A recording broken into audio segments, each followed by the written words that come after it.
What's going on, friends? It's your boy Big John from Bodyforward. Today I want to talk about branched chain amino acids and what's all the hype about these things.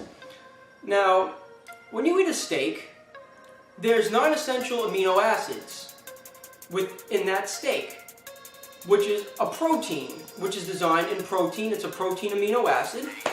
Now, the non-essentials you could only find in diet. The other 11 we produce naturally in our bodies. But for the ability to build muscle and to get stronger, we need these aminos. But specifically more branched chain amino acids. Now, out of the 9, 3 of them are the branched chain types. They consist of leucine, isoleucine, and valine. Now, what's so important about these guys are these guys actually start the synthesis process. They actually start the building process of your muscles to get them bigger and stronger. They promote that. Now, leucine is interesting, and that's the one that's usually discussed the most because that could start the synthesis process alone or with the other 2 branched chain amino acids.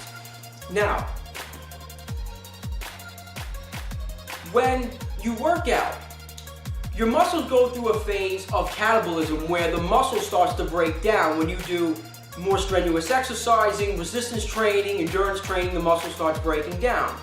That's called catabolism.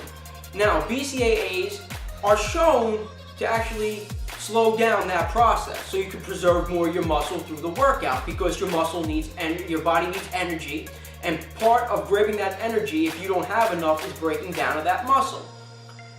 So that's one. The second thing is that when you're anabolizing, or when you're trying to build that muscle bigger, hence anabolic steroids, building muscle, you need BCAAs in order to increase that synthesis. So BCAAs are designed to prevent the degradation of your muscle and actually promote the process to grow your muscles.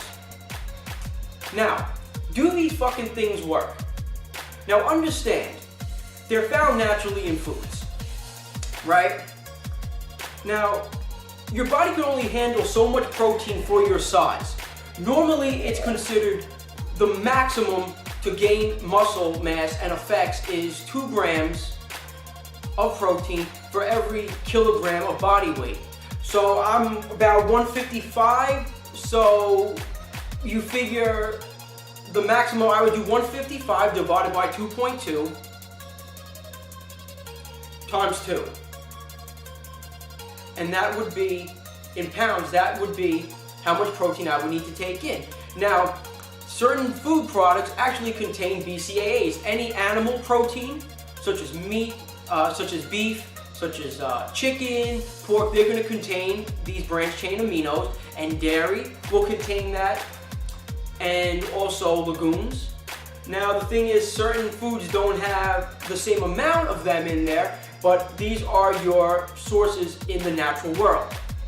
Now, some studies have shown that there's actually an increase in muscle mass and things like that, but these things are actually considered possibly effective. They're not proven without a doubt that they're effective. Like we know all essential amino acids build muscle. We know that's true. All essentials apparently build muscle. We know that protein powders build muscle. Whey protein is one of the quickest digestible proteins we could have and the most bioavailable.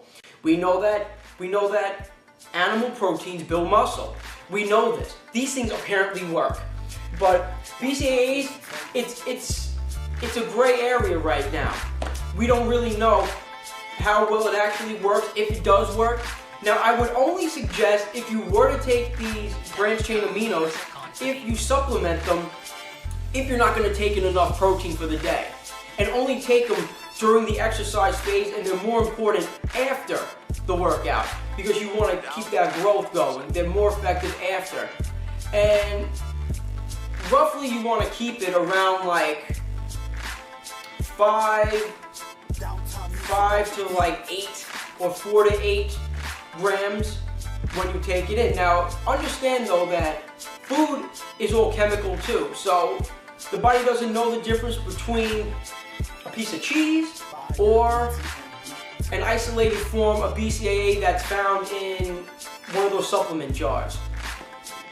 But understand, if you have a great diet, you probably don't need a supplement with that. The only thing that it takes is hard work, a great diet, hit your protein recommendations for the day for whatever you want to do and how much strenuous activity it is, and you probably don't need those supplements. But if you do, understand you don't need a lot of it, and understand that it's probably more beneficial at the end of a workout.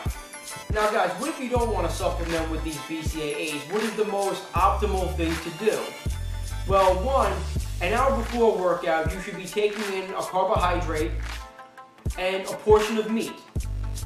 So you could simulate those BCAAs, because remember, if you take some kind of protein or even whey protein, remember when you take some kind of protein, it still contains BCAAs, just not a concentrated form of them.